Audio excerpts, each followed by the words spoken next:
Hey, Amy, thank you for joining us today on this Zoom call. I wanted to see if we could take a moment this afternoon to kind of catch our breath on all the information that's coming out for OAR and everything that's going on. So I just really appreciate you jumping on this Zoom call. I know that I had a lot of information I needed to share with you. I know you had a lot of information you wanted to share with the OAR membership. And I know that just there's a lot of moving parts still going on. So I figured, hey, let's just hit record on an internal meeting and get through it and then share it with our members. So thank you for being willing to jump on this call today. I appreciate it. Thank you for having me. Thank you for having me. Of course. I hope you don't mind. I went ahead and asked Josh Crockraft, our Government Affairs Director, to be on this call as well. He's got a lot of information on some of the federal and state legislative issues that we need to stay focused on during this whole coronavirus impact. So I want to make sure that we can kind of bring him in on that conversation as well. So Josh, thanks for taking the time. I hope all is well in your home as well. Absolutely. I'm glad to be with the cool kids this afternoon. Not that cool. I mean, so I wanted to first update you a little bit on kind of where we are. We have been keeping every single thing that has been happening, and a lot has been happening. We've been keeping it on the Oklahoma Realtors website, okrealtors.com/coronavirus. Right there is real-time information. As we get the information, we get it posted right away. So there's infographics about how to apply for the PPP or the EIDL, which we'll talk about here in a few minutes. All of the information is on that site. So definitely want our members to know they can go to okrealtors.com/coronavirus. I will tell you from the staff perspective and how things are being handled at the OAR headquarters building, we are still following all of the CDC guidelines and staff is working remotely. It's a little sad. We haven't seen each other in over 30 days. And so I think we're all kind of itching to get back. We're being told that the city of Oklahoma City is going to lift the ordinance or the restriction to actually have places open for business on May 6th. Now, obviously, this comes with a huge asterisk that says everything's subject to change. So as of right now, very loosely penciled in, I am planning on opening the OAR headquarters building back up on May 7th, and then probably be doing it 50% staff at home, 50% here. Still doing social distancing, all of that needs to be done. And I can anticipate that that's probably going to be happening for quite some time. As far as events, everything is canceled up through June. The June GRI courses have been canceled. They haven't been canceled, they've just been postponed. We are moved those just today in a staff meeting. So staff is getting notice out to all of the people that are working on their GRI that we are moving those classes to August. Okay. So we're doing actually pretty good at juggling everything and keep moving them down. As of right now, as you know, Region 9 is still on for the end of June. I'm hoping that in June, we're gonna kind of start getting back into events. Again, we're gonna have to practice social distancing, but we're gonna have to take it slow. And so we're totally expecting to take it slow, but there's where we are with events and OAR building and stuff like that. So did you have any questions about that as far as where we were? Or? I'm good with it. I completely understand. It's going to be the new normal for everybody, you know, just starting out slow, step by step, and we're all in this together, so we'll get through it. Well, I really like that we have been having our consistent leadership team meetings. That's been really helpful to keep you guys in the loop that way. So if we're on a different track or headed down a wrong path, definitely let me know and we'll get that straightened out the best we can. Absolutely. We're doing good. So let me turn it over to Josh. Josh, if you would tell us a little bit about the legislative updates and the breakdown on the federal side and the state side and where we are on that. Yeah, for sure. And I do want to kind of split this up between federal and state because there's some important information that our realtor members need to know and that we've been working on and we've been following. Really all of this, as you know, Amy, this really began about a month ago when we were successful, realtors were successful in having real estate activities declared as essential in the state of Oklahoma. And we've been working with our realtor members to try to adapt to this new normal, like you said. And not only from the OAR side, but also from the NAR side, there's been a ton of information that NAR has passed down to us and that we've tried to get out. Jessica mentioned the okrealtors.com/coronavirus page. Not only is there state-specific information on there, but there's also some links that are provided for information that comes from NAR on all the things that they're working on, not only with COVID-19, but a lot of things related to Washington, D.C. and the policy things that are happening in D.C. and have happened over the last month. So if I can, let's start with federal update. As everyone knows, about 3 weeks ago, Congress passed, President Trump signed the CARES Act, which had a bunch of different things in it. First of all, we all know about the personal stimulus dollars that went out to individuals and families across the U.S. to provide some financial assistance and financial relief in these abnormal times. Not only did it include that, but it also included some monies for some unemployment activities, some unemployment claims that I'll get into here a little more in a second. But on top of that, it also provided some assistance for small businesses, as well as, this is significant for realtors, independent contractors, and self-employed individuals. Really, the CARES Act dealt with two areas when it comes to some of this this assistance for businesses and independent contractors. Two main areas. One is Jessica mentioned PPP and EIDL. Those acronyms are thrown around a lot right now. PPP stands for Paycheck Protection Program.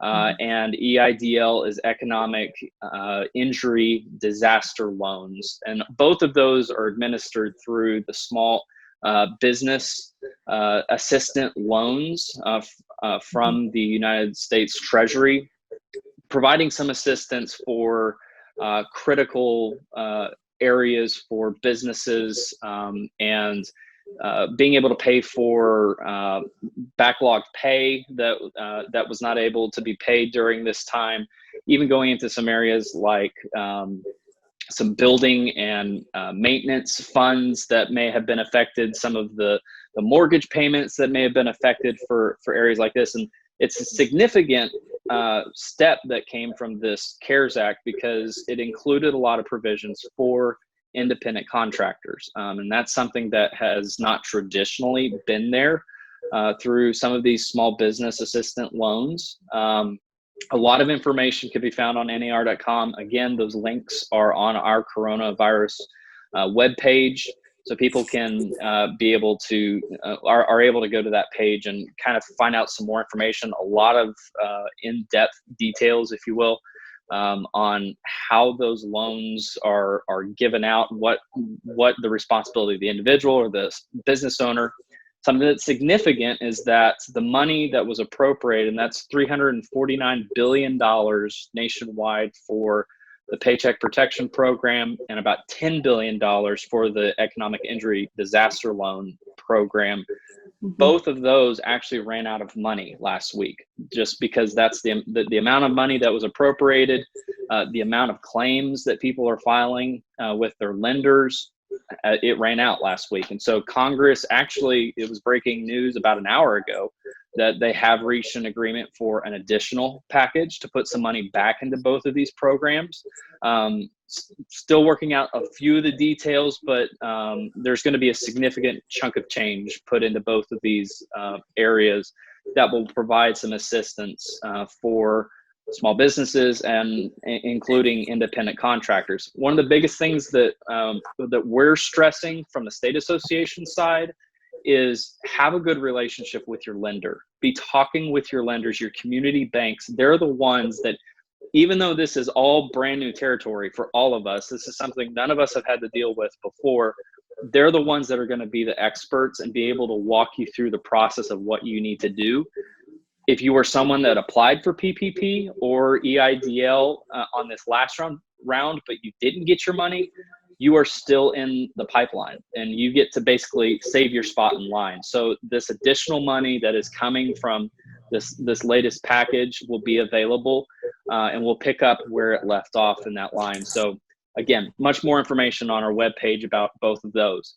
Now, I mentioned some state advocacy things as well, and transitioning. I mentioned some of the unemployment opportunities or the unemployment benefits that was also in the CARES Act. Where this comes in the state update is because the money that was appropriated to unemployment claims, and for the first time, this is available to independent contractors through what is called PUA, or Pandemic Unemployment Assistance.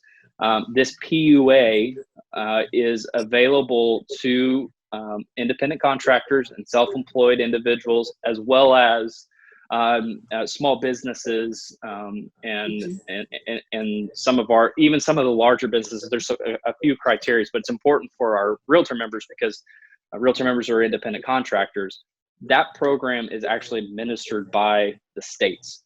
So when the CARES Act went into place, again, brand new program that had never been run before. So each of the states had to put in some systems to act and react to this brand new system and be able to process those claims, because it's not in the traditional, if an individual goes in and files an unemployment claim when they with their employer, it's not in that same system. So the state of Oklahoma is actually having to create this system from scratch, and they don't actually have it up yet. We've been given some indications that by the end of this month, that process will be ready to go. We've heard from realtor members that have been asking, why isn't the state taking these claims? What's going on? Well, it's because they have to actually build the system. Some good news for that, though, is that the money that will be available for those unemployment or that pandemic unemployment assistance will also be backdated to the end of last month to account for the time that individuals may have been without that income. So that unemployment assistance can also be put on top of state unemployment. So it's a completely different system that they go through, but it can be coupled on top of it.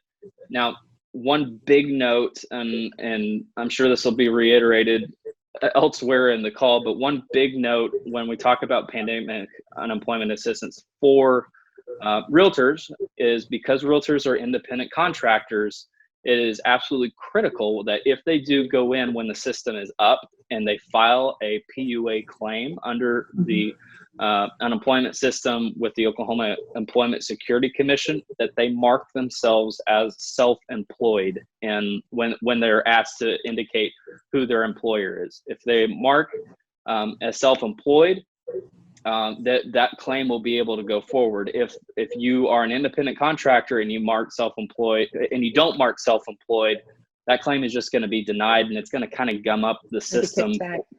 Yeah, exactly. It'll be kicked back, and it's going to take longer for you to actually get that assistance. Plus, when you look at 220,000 claims have been filed with the state of Oklahoma. The unemployment offices have seen tens of thousands of phone calls and emails every single day.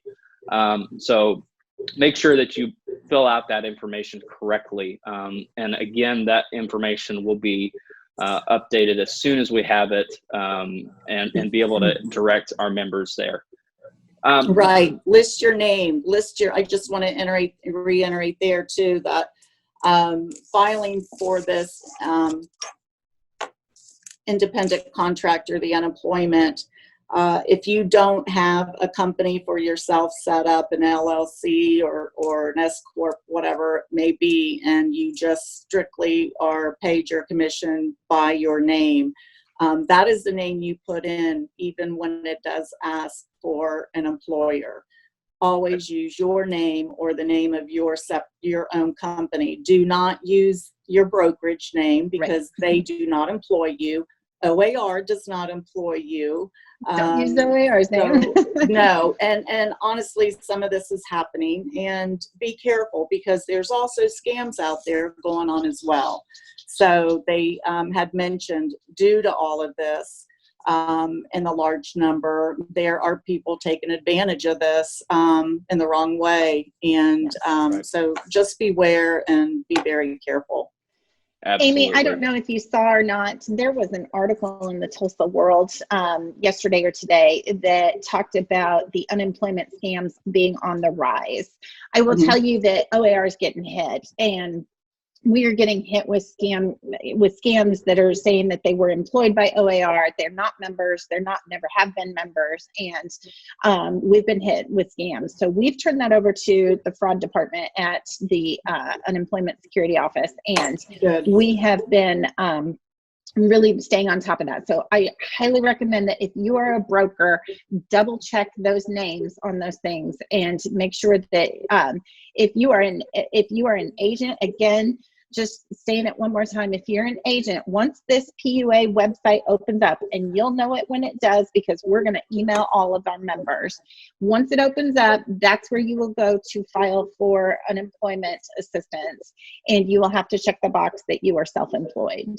So even on the watch out for scams. Yeah, and even on the EIDL and the SBA loans, same thing there. People, I had one kickback come to me because they listed the brokerage, my office, as their employer. Someone who filed out an EIDL, and it's like, no, you use your name. It is your name. You employ yourself.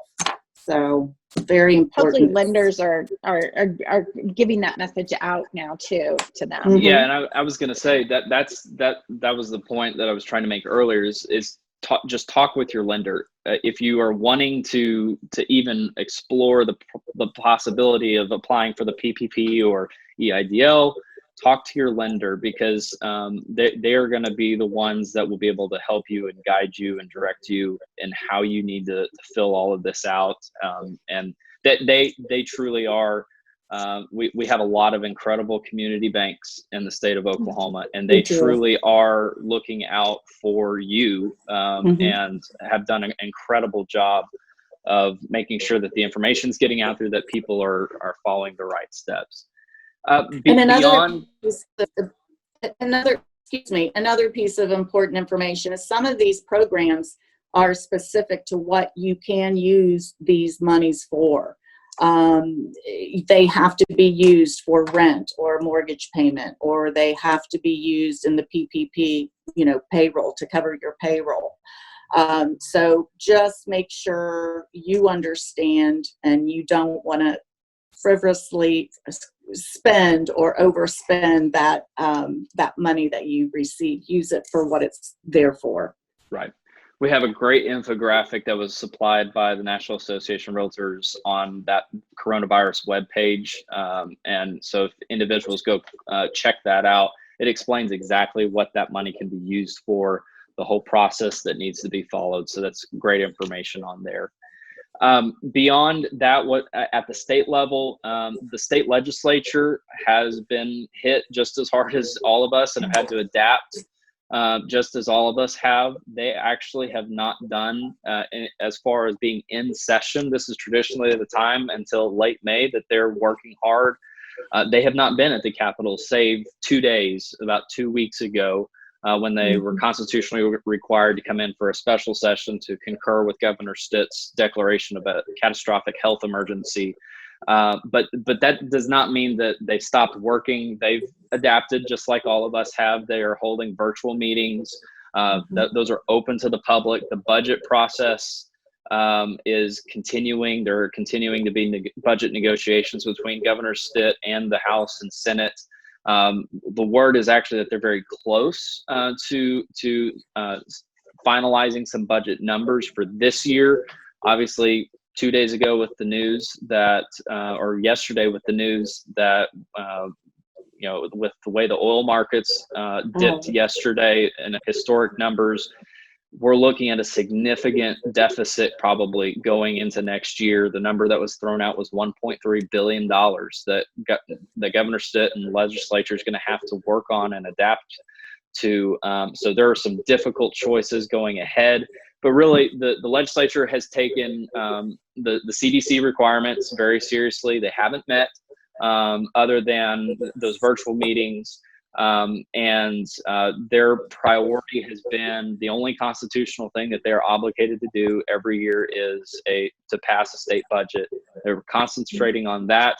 They've also identified some, they're in the process of identifying some high priority legislation, most of which pertains to specific issues that are created from this COVID-19 crisis. But really the legislative work has diminished tremendously. The vast number of bills, the thousands of bills that you saw moving through the process in the early stages of session, most of those are dead and gone for this year. And the legislature is going to kind of try to wrap up some high priority issues, pass a state budget, and get out of there. So it's been a crazy year. I've been in politics or around politics for over a decade now. I've never seen anything like this. And talk with people who have been there much longer than I have, and no one's ever seen anything like this. But our state's leadership is doing the best that they can, given the circumstances. And we're constantly updating not only our government affairs committee, but also membership on high priority issues that we're watching or working on. Really, there may not be a whole lot of legislative victories or battles even this year that we traditionally have, but we about in the middle of session, we had a pretty tremendous victory in that we were able to declare real estate services essential, and ensure that revenue that comes into the state from those transactions supports the economy, and so we're gonna keep plugging on, and we'll see where we go from there. You've been giving great updates on Fridays, Josh. We really appreciate that, your legislative updates. They've been very informative, and I can't imagine working on the state budget. I feel sorry for the first time, I feel sorry for our legislators. No, but what a job they have before them. Absolutely. And there's a lot of tough decisions. Yeah, this pandemic has definitely just taken over all of us in every field, every job, and thankfully, I just got to say, our RPAC dollars and getting us to be essential, having those doors opened up to our real estate industry. And look what NAR has been able to do. They've done amazing things by having their doors opened to get Congress to, put independent contractors to make us available for unemployment. And, I've never heard of it before myself either. So we're very fortunate, and our money, our contributions are really hard at work, and it's proving more so even today. Amy, I will tell you that we had just launched the new, which was scheduled, these are all scheduled in January of each year for each month, and just launched, we went ahead and had it launch anyway, was the RPAC campaign, fundraising campaign. Right. Again, I know that this is an extremely hard time for all of us, and we're doing the best we can, but at the same time too, that we're supporting local businesses, and we are supporting all of the different community events on that. We are also trying to keep our RPAC funds coming in so that we can continue to fight for property rights in Oklahoma. I will tell you that we have had a lot of internal staff discussions with the management team about what we're going to be seeing in the future legislative sessions. This pandemic is changing the way that everything is shaped out. So we are looking at having some serious landlord-tenant issues coming on. I'm sure you've seen the headlines, about evictions on the rise and all of that stuff that's coming, and we are going to have to keep a close eye on that because, yes, we want to protect tenants, but we need to protect just property rights in general. And so, absolutely. That's going to be extremely important to keep an eye on. I think it's too soon to tell if this is going to be a huge issue or how big of an issue it's going to be. It's too soon to make that determination, but we need to make sure that we have got the resources in place to be able to either fight or advocate for issues that will actually keep Oklahoma running smoothly and keep homeownership at the center of it. So just know that we're working on that. And I am so glad that you are a huge supporter of RPAC. And I'm sure you noticed that major investor jackets, you got yours in the mail. I like it. I've worn mine already. So good. I will tell you, as far as the major investor jackets, it's always really great if our members pledge to be a major investor. Once they get their first $300 in on that major investment, and what they do, we'll send them a jacket. They just have to let us know their size, and we'll get a jacket out there. And it's been perfect on days like today and to have. So I know we've got a bunch of them rolling out now. That's been kind of fun and exciting, getting that train back on track. And thank you to everyone who has seen the value of RPAC and for investing in it. I will tell you too, moving kind of on to a little bit about where we are. Of course, Amy, you and I have talked about this, but I do want to recap it for those members that are listening in. Please do. The OREC commissioners, there were two appointments that were two spots on the commissioners that were coming due. Their term limits were up, and we had two of our members that were appointed by the governor to fill those positions, and they are being confirmed by the Senate this week. And that is Mary Terry from Ada. She's a past OAR president. She is filling a commissioner term. And then the other one is out of District 1, which is Tulsa. No, District, which one is District 3? Tulsa. I get them confused with the OAR districts. I know. But the Tulsa district, which is District 1, I believe. Right? Am I right, Josh? Okay. That's correct. District 1? One. Yep, good. So in that spot, because of the commissioner spots on there, they're by district, and representing that will be another OAR member, Susan Beach. She's a Tulsa a broker out of Tulsa, and she'll do an excellent job of filling that position as well. So we're excited to have OAR representation on our commissioners, looking out for what the things that we need to do. As you know, the OREC does have an acting interim executive director, Grant Cody. And that I was just talking on the phone with him right before we jumped on this call, and he is kind of doing the same thing that we are, kind of slowly going to be opening the office, the OREC office, back up as soon as he's allowed to. I know they've got a huge focus on the code and rules, and they're going to be putting on that and seeing what needs to be cleaned up as we start getting back in and opening things up and making sure that it's very efficient. But I'm sure if any of our members have had to call the OREC office, I will tell you that they are answering their phones and they're doing a great job. So yes, I know that was a frustration for quite some time, but that is getting cleaned up and things are going well. So that's good. I will tell you too that we need to start doing some considerations on the OAR leadership pipeline. And what I mean by that is we need all of our members to know that OAR leadership is a volunteer member directed organization, and our board of directors is led by volunteer members, but we need our volunteer members to continue to step up and volunteer to be in a leadership position at OAR and help guide us in that right direction. So OAR has June as application month, and that's the time to apply for committees, but that's also the time for our local boards to put forward names to get into the actual official leadership positions on the executive committee. So we've got a few district vice president positions opening up. Our treasurer position is opening up, and the secretary position.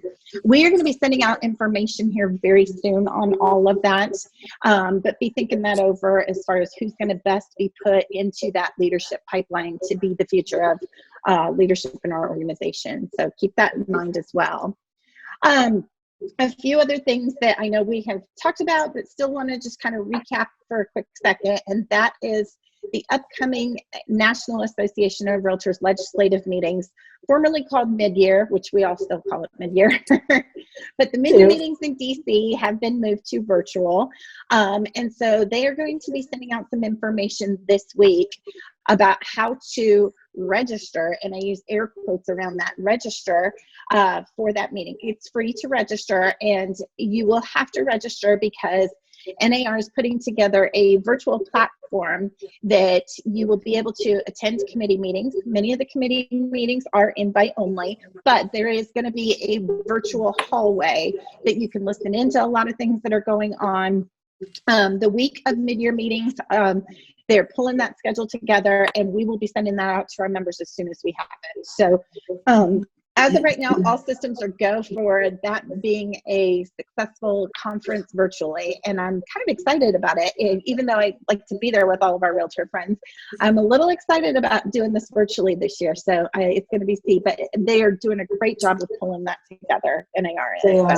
This will be the first time ever something like that has taken place. And I know, for instance, our board of directors meeting is that Friday. However, from what I read, I got an email, I'm sure you did too, that they are having us on Thursday, I believe, log in, and we will be doing a test voting to see how the voting comes in, and hopefully all that will go well. So there's a lot of different things. They've got a lot of moving parts right now, and they're very, very busy, but they're still going to have great speakers. You're still going to want to tune in for some of the meetings, the kickoff, the NAR 360, just different meetings that are where everyone gets together, and just lots of great information, some good speakers. Chris Christie is going to be one of the speakers. Emmanuel, what is his name? The guy from Chicago, Mayor Ron Emanuel. Yes, Ronnie Emanuel. I should know his name. He's going to be speaking as well. So, the two of them usually speak together, from different sides, but they speak well together and pull in politics for sure. So some good information out there coming up. Definitely. So stay tuned. Yeah, exactly. So I didn't mean to crowd all the time with everything that was happening at OAR, but again, thank you as always for your support on that. I know you have some things that you would like for us to focus on and keep the good news rolling of things that people can be focused on while we're still at home. Absolutely. So what's on your mind? What do you have? There's a lot of education programs out there that NAR has put together, and they started with NAR Realtors / Right Tools Right Now. Well, that's been working for the last couple weeks. They've had 3 courses, ePro, and another class that is free. It's actually pricing strategy. Both of those classes are designations. They're free. And there is a 50% off application fee. And then there's also a real estate investment course too that is free as well. But what they've done since they started the Right Tools Right Now, they have realized how everyone has been taking advantage of online learning in these courses. NAR they have offerings that represent over $6 million in revenues foregone by NAR because of helping members and giving back by allowing them to have cut rates, discounted or free education programs. So now they have made a new website where C2EX, all of these courses, the Right Tools Right Now, even local boards and state associations and different speakers, different educators are stepping up, and everything's online. And so the new the new web address is nar.realtor.com/education. And you can find all of this now. I mean, there's just hundreds of courses. We've got this time. It's a time to educate, become more professional, and we need to take advantage of it. So no time like the present. No time. I I also will make sure that Will gets those up on the website and has Please. those links up there. Yep. Yeah. And I think he's got the right tools right now up. I don't know about the realtor education. He might. Yeah. Yeah. Now it's all in one place. But yeah, That's everybody get your C2EX. Get that. Josh and I have both and done you'll be it. good. You'll be good through 2021 for your code of ethics. And Right. it's just a great course. And then one other thing I wanted to mention, for some reason, because of the way I read the census, 2020 census, I thought it had to be turned in no later than April 1st, or you could forget it. It doesn't. It's not going to count. It's too late. Well, time got away from me. And what they meant by April 1st is wherever you were living by April 1st, or who was living with you by April 1st, that's what they want you to use to answer these questions. So get your census filled out, either mail it in, mail the form in, or go online, complete it. It's easy, it's a breeze. And then they're going to start having people out over the summer, as long as this COVID is over, coming door to door to get people to do their census. So it's very important. Our county, our state, we will receive funding depending upon, our population and how things go. It also, correct me if I'm wrong here, Josh, but doesn't it also have something to do with districting for voting? And Absolutely. So Absolutely. it's really important. Yeah, really important. And if you haven't registered to vote, you get out there and register to vote too. We'll throw that in there too. All right. 80%, right? 80% of realtors are voting members. So that's fantastic. Let's get the other 20% signed up. Yeah, totally agree. So all good information. For sure. Well, I appreciate you being on those calls with the NAR, Amy. I know that on top of running a brokerage and everything else in this pandemic, you have been amazing.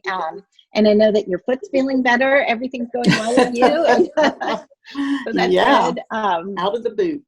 Yeah, so yeah. I'm happy to do it, and it's This not is where task being 2020 president. is taking us. Right. Right. Who would ever, all the leadership training that you've had over the years, there was never a section on how to lead in a pandemic. Pandemic? Right? No, not Right, at all. you got this. Yeah. You got this. Shoot. Okay, so we will keep meeting as the leadership team and as the executive committee. We will cover you on the staff side as far as making sure that we're keeping an eye on everything that's going on. And the moment something triggers our, makes our little ear perk up, we will definitely be in touch with the leadership team about for advisement on how to proceed. And we'll just keep moving forward. I think we're kind of coming out of it a little bit, hopefully, knock on wood, and hopefully we're going to start seeing a lot of things start opening back up. But I'm thankful that you're healthy and that everybody in your family all of is us healthy. Yes, everyone's healthy. So things could be a lot worse, that's for sure. Totally agree. Check in with your local president and your local board AE if you have any questions. And then also, if anybody has any questions that they want to ask OAR, they can email. Who is it? Support at okrealtors.com. There you go. So you can send any questions in that way as well. Yep. And we're also keeping up with the podcast. Every Tuesday, the new Talking Real episode is released, and a lot of good information. I know you were on the podcast a couple of weeks ago. Right. The team has gotten really good at podcasting remotely. Jeff and Nabil do such a great job with, Jeff's at his house, Nabil's at his house, and then they pull a guest up on the podcast, and it's going pretty smooth. So, we're trying to, keep all the plates spinning and everything's going well. So, that's how we're keeping in touch with our members on Tuesdays. And they can find that on the okrealtors.com/talking real website. Okay. So. Very good. Well, thank you both for your time. It was good to get on the same page and make sure that, Amy, you had all of your information we needed to send out. And make sure that we got it. So if you don't have anything else, I think we're good to go.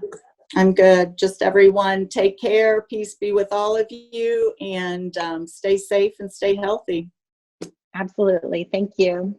Thank you. Thanks, guys.